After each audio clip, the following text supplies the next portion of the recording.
A young man dies under mysterious circumstances on a lonely road. Will his grieving father surrender to despair, or will he risk everything to hunt down the evil behind his son's death? The father is a quiet snowplow driver in a small northern European town, responsible for keeping the streets clear for local residents. His house sits high on a snow-covered mountain, where he lives peacefully with his wife and son. His name is Coxman. Because of his dedication, Coxman even receives the town's Best Citizen award. But this honest and simple man is about to face a nightmare. That same night, his son Kyle is working as a ground service employee at the airport. While resting in the break room after his shift, a gunman suddenly appears. Kyle is forcefully dragged into a van by a group of masked criminals. His co-worker and close friend, Darren, is also thrown inside the vehicle. The van speeds away into the darkness. Kyle has no idea why he has been kidnapped. The gang forces him to consume a powerful drug. When the criminals become distracted, Darren manages to open the van door and jumps out. The van stops instantly. A white-haired man leaps out and fires wildly at Darren as he runs. Because of the darkness, the shooter cannot aim properly, and Darren manages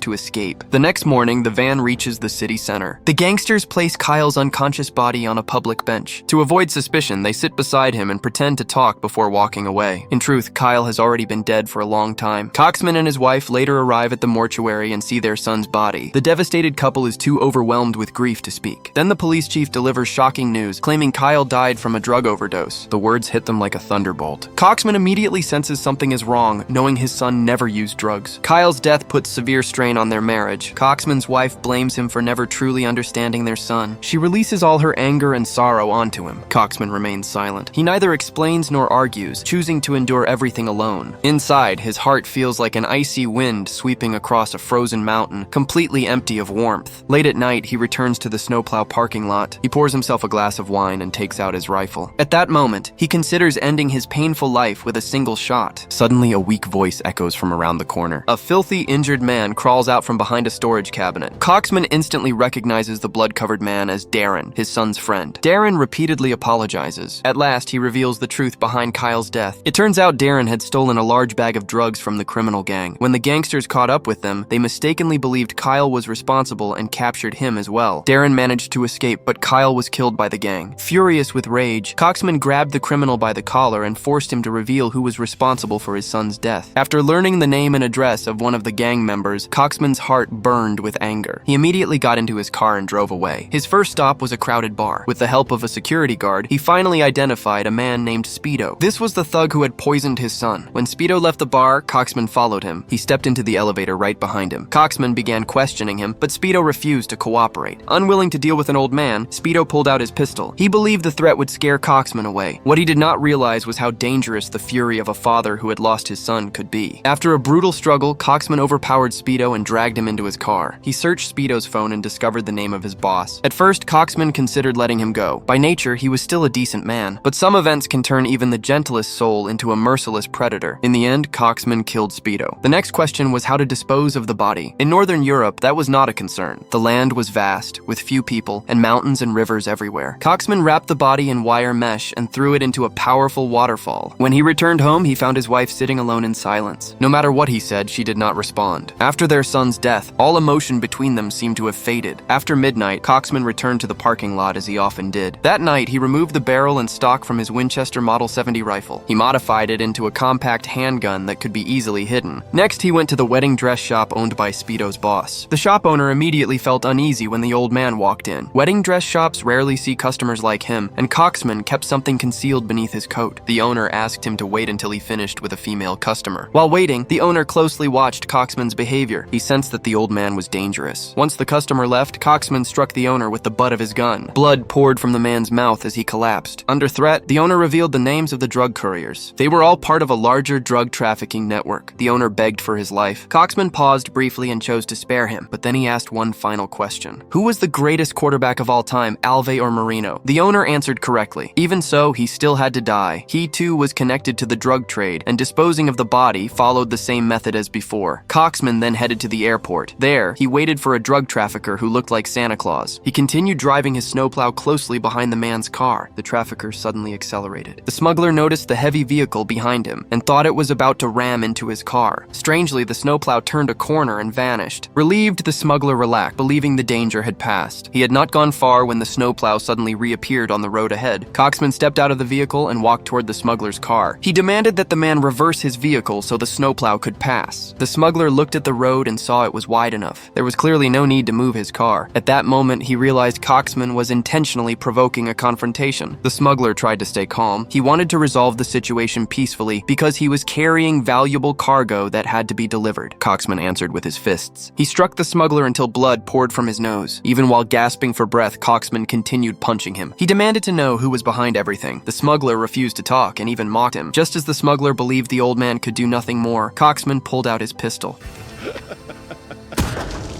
He searched the car and discovered a box filled with white powder. Coxman ripped open every bag and poured the contents onto the snow. The body was disposed of in the same familiar way. By now, Coxman had thrown 3 bodies into the river. That is also why river water there may look crystal clear, yet should never be drunk directly. Coxman returned home. The situation inside was even worse. His wife had emptied the closet and left the house. She had also left a letter addressed to Coxman. When he opened it, he found only a blank page. That empty sheet spoke louder than words, revealing how broken their marriage had become. Coxman then drove to a luxurious villa. The man living there was his brother Brock, a former gangster. Coxman came to ask who might be responsible for his son's murder. While Brock went inside to make calls and investigate, a woman sat in the living room, calmly clipping her nails. For some reason, Coxman felt as if she was silently cursing him. He had no proof, only a disturbing feeling. Brock soon returned with information. He discovered that the drug lord behind Kyle's death was a man known as Viking. Viking controlled the largest drug trafficking network in the city. Coxman wanted revenge. Brock warned him that it would be impossible. Viking was protected by many ruthless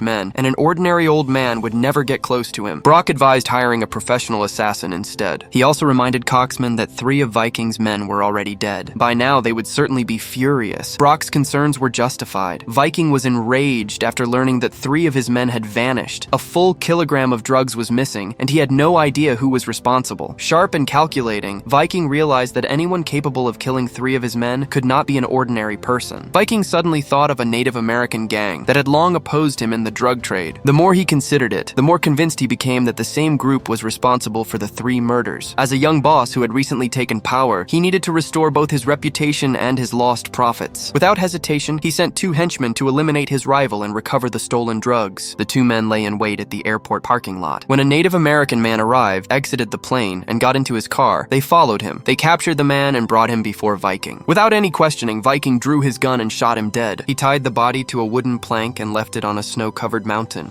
What Viking did not realize was that this act would ignite a deadly conflict. Native American elders and their warriors soon gathered on a hill overlooking the mountain. The man Viking had killed was not an ordinary criminal. He was the son of the leader of the Native American gang. From that moment on, the 2 groups became sworn enemies. Coxman had no idea that his actions had unintentionally sparked a gang war. With his brother's help, he located a hired assassin in town. Together, they went to the Judd Motel. Coxman agreed to pay the assassin $90,000 for the job. He was ready to hand over half of the money as a deposit. Unexpectedly, the assassin pulled out a gun and pointed it at Coxman. He demanded a larger upfront payment. With no other choice, Coxman handed over another bundle of cash. The assassin assured him the job would be done. Instead of carrying out the hit, the assassin went directly to Viking's house. He spoke plainly, revealing that someone had paid him $90,000 to kill Viking. He also made it clear that the order did not come from a Native American gang. Seeing Viking's interest, the assassin made another offer. For $90,000, he would reveal the identity of the person who hired him. Viking laughed at the man's greed, amused that he was taking money from both sides. No one had ever dared to negotiate like this with him before. Still, as a powerful boss, Viking had no issue paying such a small amount. He ordered his men to give the assassin the money. The assassin then revealed the name of his client. The name was Coxman. Viking immediately thought of Brock and his brother Coxman, who had once operated quietly in the background. He had never done business with them and had no direct connection. He could not understand why Brock would want him dead. The assassin stood up and prepared to leave. Suddenly, Viking asked him to sit back down. He calmly explained that trust was essential in their line of work. Without trust, no business could survive. At that moment, the assassin realized he would not be walking away. His own greed had sealed his fate. Meanwhile, Coxman waited anxiously at home, expecting news of Viking's death. Unable to sit still, he searched online for updates. To his shock, Viking was still alive and unharmed. He was openly enjoying himself as if nothing had happened. Coxman had no idea that he had not only been cheated out of a large sum of money, but had also placed his brother's life in danger. At his villa, Brock noticed a car pulling up outside. When he recognized recognized Viking inside the vehicle, he knew his fate was sealed. He took one final, affectionate look at the woman standing by the window. Then, without hesitation, he got into Viking's car and drove away. This hardened and clever man chose to take full responsibility for the deaths of the 3 operatives. He never mentioned his younger brother's name. Instead, he blamed everything on a long-standing feud between rival groups. Brock was then killed. Coxman later stood before Brock's grave with a woman beside him. As Coxman mourned silently, the woman suddenly spat on the grave. She muttered a curse, picked up her suitcase, and walked away. She would now have to look for another man. Coxman remained in front of the grave for a long time. At that moment, he realized he had unfinished business to handle himself. He secretly approached Viking's house and began observing from a distance. During his surveillance, he discovered that Viking had a young son attending elementary school. Coxman decided the boy could be useful. Meanwhile, Viking realized he had mistakenly killed a member of a Native American gang. To prevent a full-scale war, he ruthlessly shot one of his own longtime henchmen. He ordered the body to be delivered to the Native American gang as a gesture of apology. As Viking focused on settling matters, he failed to notice the grim expression on the bald bodyguard beside him. The handsome henchman who had just been executed was the bald man's closest friend. They had planned to work for 2 more years and then retire together to travel the world. That lifelong dream had now been shattered. Carrying a large gift box, Viking's men entered the territory of the Native American gang. They removed the dead henchman's head and placed it before the elderly chief. The messenger conveyed Viking's message, claiming the criminal had been punished and peace was now desired. The old chief asked the messenger to step closer. In a low voice, he said, "A son must be exchanged for a son." He then fired a shot and killed Viking's messenger.